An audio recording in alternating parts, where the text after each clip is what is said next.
Good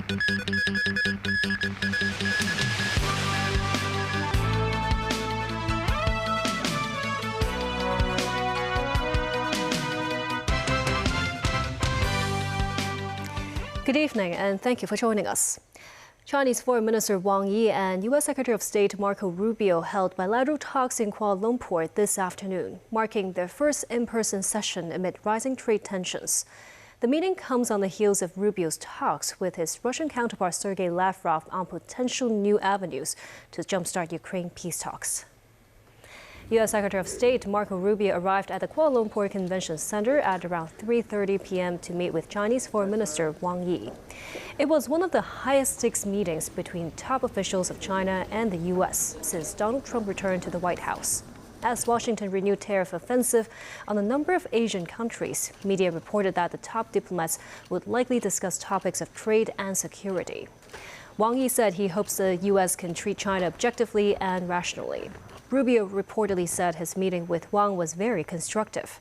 He said the two sides still had issues to resolve and pointed out the necessity to keep open the lines of communication. Rubio also noted that the two heads of state are very likely to meet, but the specific timeline has yet to be discussed. At the ASEAN 10+3 Foreign Ministers meeting in Malaysia, Chinese Foreign Minister Wang Yi said it is ever more necessary for countries to eliminate interference and advance the regional integration process in the increasingly complex international landscape.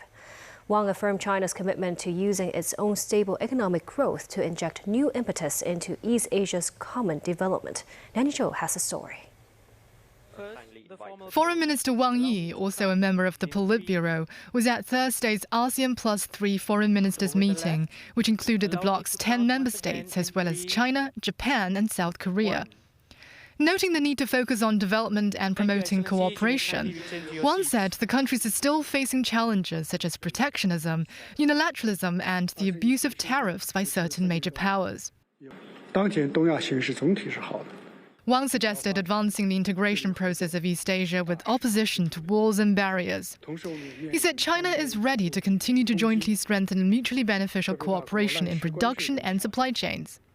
To foster a strong and resilient Asia, Wang has called on all parties to plan the future direction of regional financial cooperation while developing local currency bond markets and regional financial safety nets. The Chinese foreign minister also expressed Beijing's willingness to work with other countries in elevating the level of regional food security cooperation. This, as he puts it, is on the basis of enhancing the 10+3 emergency rice reserve mechanism. Additionally, Wang advised countries to hold on to the new wave of technological and industrial revolutions and drive transformation and development with innovation. Wang added China is willing to cooperate with ASEAN countries in areas such as artificial intelligence, digitalization and green development. Danny Zhou, TVB News. Vice Premier Ding Xuexiang met with former U.S. Treasury Secretary Henry Paulson in Beijing on Thursday. Ding said that strengthening cooperation between China and the United States based on the principles of mutual respect, peaceful coexistence and win-win cooperation is conducive to the sound and sustained development of China-U.S. relations, which can benefit both countries and the world. Ding expressed a hope that the United States will view China's development objectively and respect China's core interests and major concerns.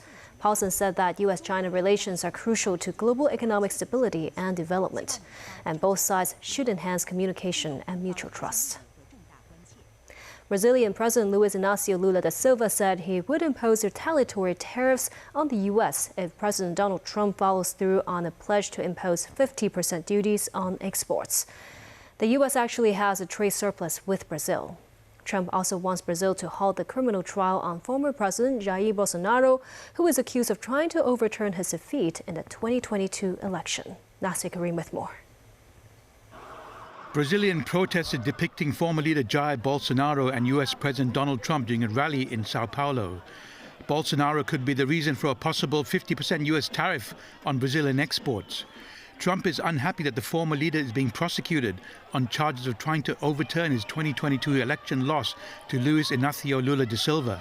Arthur Melo, a 19-year-old student in the Bolsonaro mask, said the U.S. is an imperialist country and thinks it rules the world. Lula has vowed retaliatory tariffs on the U.S. if Trump goes ahead with the threat. This has helped to largely unite Brazilians, even with two moderate Senate members normally critical of Lula backing his stance. This woman said Trump should focus on Americans who are living on the streets and under bridges and mind his own business. Some analysts see the tariffs as an attack on countries linked to the BRICS group, which last week held a summit in Brazil hosted by Lula. Among the discussions was a shift away from the US dollar as a dominant global currency. Marco Teixeira, a political science professor, said Trump had previously talked about retaliating on BRICS members over currency and Bolsonaro's trial. Bolsonaro testified before the country's Supreme Court in June over the alleged plot to remain in power after his 2022 election loss. Judges will hear from 26 other defendants in the coming months. Meanwhile, in a letter addressed to Canadian Prime Minister Mark Carney, Trump criticized Ottawa for retaliating against previous US tariffs as he announced 35% duties from August 1st. He said the new levy is in part because of the flow of fentanyl into the US from Canada, along with alleged unfair trade practices. Trump previously imposed a 25% tariff on Canadian goods, but later exempted products under the US-Canada-Mexico trade deal. Nazvi Karim, TVB News. Australian Prime Minister Anthony Albanese will leave for Shanghai on Saturday on an official visit to China. Albanese said today he will focus on strengthening business ties during the trip. Daniel Rao reports. Australian Prime Minister Anthony Albanese will depart for China on Saturday. The trip will take him to Beijing, Shanghai and Chengdu before he returns to Australia next Friday. I will have a leader-to-leader meeting with Premier Li, as well as a meeting with President Xi Jinping. And I look forward very much to engaging with the Chinese leadership. During the visit there, I will be taking a range of Australian businesses led by the Business Council of Australia, because 1 in 4 of Australian jobs depends upon our trade, and around about 25% of our exports go to one destination, China, bigger than the next 4 of our partners combined of Japan, South Korea, the United States and India. The visit will be Albanese's second to China since his centre-left Labour Party government was first elected in 2022. The government was re-elected with an increased majority in May. Albanese has managed to persuade Beijing to remove a series of official and unofficial trade barriers introduced during the previous Conservative government's final 3-year term. Those barriers cost Australian exporters more than 20 billion Australian dollars a year. Dan Rowell, TV News. The Israeli military released video Thursday claiming to show troop operations in Khan Yunis, southern Gaza. This as the UN Human Rights Office said at least 786 people have been killed while trying to receive food aid in Gaza since the end of May. And the economy in war-torn Gaza is shattered with basic essentials and even cash in short supply. Palestinians use the Israeli currency shekel for most transactions, as nearly all banks and ATMs in Gaza are inoperable. Tracy Furness has more. Cash is in short supply in war-torn Gaza. Banks are closed and ATMs out of service. People have to rely on an unrestrained network of powerful cash brokers to get money for daily expenses, and commissions on those transactions have soared to about 40%. This Gazan city resident said, "The prices are very high. We are unable to bear the commission. Our life is very difficult in dealing with merchants." The high commissions and soaring unemployment has given rise to this man's new endeavour, repairing damaged banknotes. It costs between 3 and 10 shekels, or about $1 to $3, to repair old banknotes, but notes repaired with tape or other means are sometimes rejected. This Gaza City resident said that the merchants often object to the cash, even though there's no problem with it. They used to reject 10 shekels, but now they are refusing 20 and 50 shekels. Many people have resorted to selling their possessions just to buy essential goods. Meanwhile, the Israeli military released a video showing troop operations in the southern Gazan city of Khan Yunis. Another video shows the bombing of tunnels also in Khan Yunis. This as the Israeli offensive has killed more than 57,000 Palestinians, according to Gaza's health ministry. Tracy Furness, TVB News. A doctor who issued thousands of improper COVID-19 vaccine exemption certificates was sentenced to 9 months in jail after he pleaded guilty to 4 counts of access to a computer with criminal or dishonest intent. Dr. Wang Pingleung issued some 6,600 improper vaccine exemption papers between February and June in 2022, charging each certificate at prices ranging from $500 to $800. Wang earned a minimum of $3 million from this practice. The judge believed Wang attracted clients seeking such certificates by granting them the maximum possible sick leave period of 180 days, adding that the doctor was tempted by greed.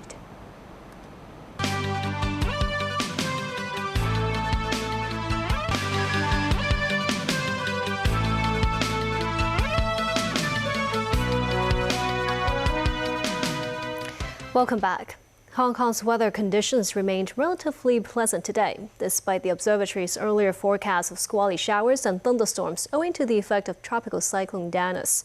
Some residents have criticized the government for deciding to suspend all-day school classes too early, with some kindergarten's graduation ceremonies having been impacted by the announcement.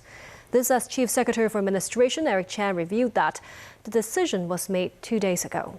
Timothy Lee tells us more. Scores of residents carried their umbrellas needlessly this morning as the observatory's earlier forecast of squally showers did not materialize. Having expected poor weather conditions throughout today, the government had earlier canceled all-day school classes. This as the observatory earlier noted that the remnants of tropical cyclone Dennis were on track to make landfall in the interior of Guangdong province. Computer simulations indicated that the vortex of the cyclone was expected to skirt past the north of Hong Kong this morning and bring about heavy rain. Meanwhile, some residents shared their thoughts on the development. The they predicted wrong that the weather it's warm, but there's no rain today. But some approve of the government's decision, saying that it was announced out of concern for residents' safety. I think I'm rather thankful that there's actually no rain today, considering the fact that we have an event at school today that I have to host. I think it's a good, reminder or like a safety caution. However, I do feel bad for certain schools that may have to cancel their graduation ceremonies, as I've heard. On Friday morning, most residents were seen without umbrellas at the Kowloon MTR station. Some of them said they were surprised by the pleasant weather conditions, but added that they will continue to pay attention to the observatory's latest forecast just in case of any sudden changes. Timothy Lee, TVB News. Chief Secretary for Administration Eric Chan said the early announcement of class suspension was his decision. His remarks came as multiple parents decried the decision as rushed and inconsiderate. Chief Secretary for Administration Eric Chan said on his social media page that he had convened a meeting of the Steering Committee on Handling Extreme Weather on Wednesday. He said the observatory had forecasted that heavy downpours could affect Hong Kong on Thursday and Friday, and in extreme cases, precipitation was expected to top 390 millimeters throughout the day. That's roughly 1/6 of the city's average annual rainfall. The committee believed it was better to err on the side of caution, issuing early alerts based on scientific forecasts with early response plans. Chan said the rainstorm evolved rapidly and each rainstorm warning signal was issued based on real-time rainfall data and scientific forecasting models.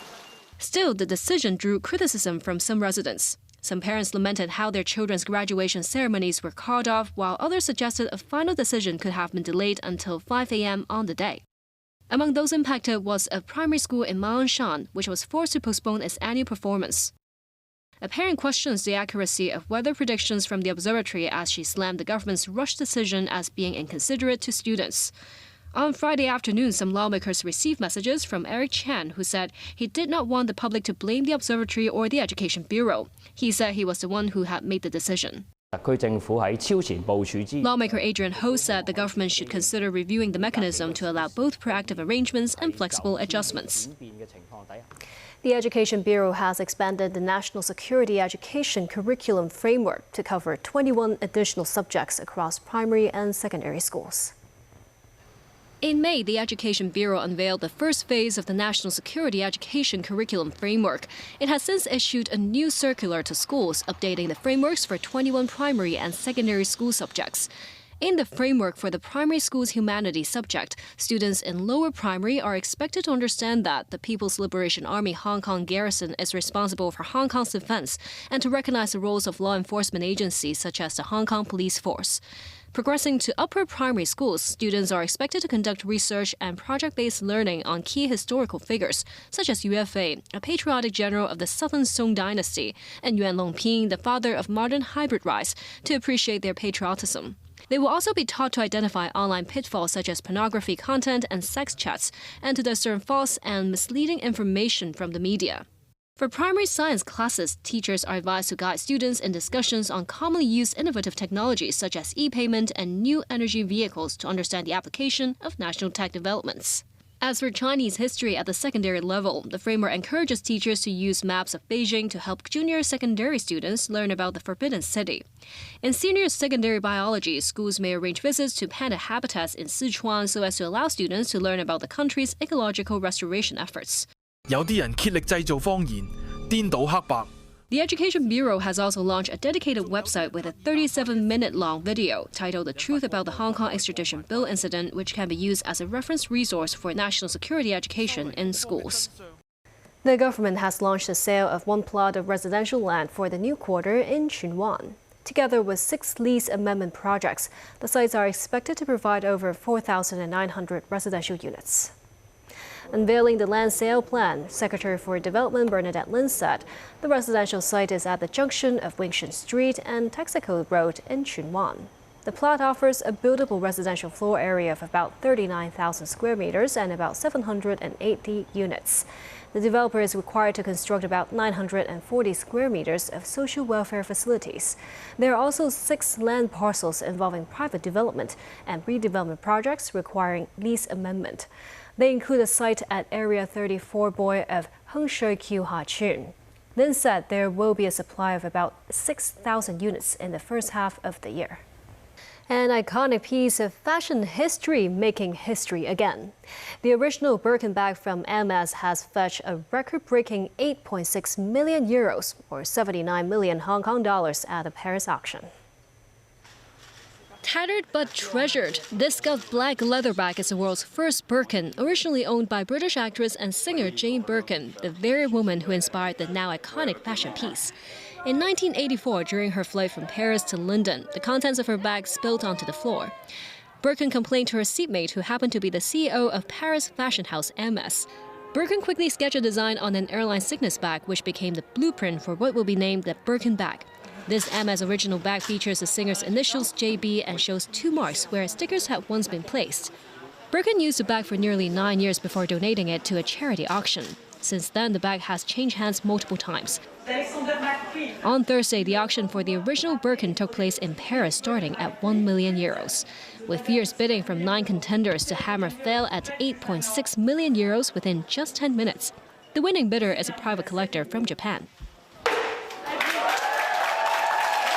It tells the story of the Birkin and it tells how the Birkin was born. It's not every day that you can meet the origin of a myth, and this is one. The sale sets the highest price ever paid for a fashion item in Europe and the second highest globally. Back locally, the National Security Department of the police force has charged 3 men with 1 count each of conspiracy to secession. The case was mentioned at the West Kowloon Magistrates Court this afternoon. This after National Security Police arrested 4 members of the Hong Kong Democratic Independence Union on Wednesday. Authorities said the pro-Hong Kong independence group was formed in November last year and that it advocated for a provisional national flag and anthem. The group also allegedly sought international support and is suspected of providing military training for Hong Kongers living abroad. Another suspect in the case, a 15-year-old, has been granted bail. And that's the news. Thank you for watching.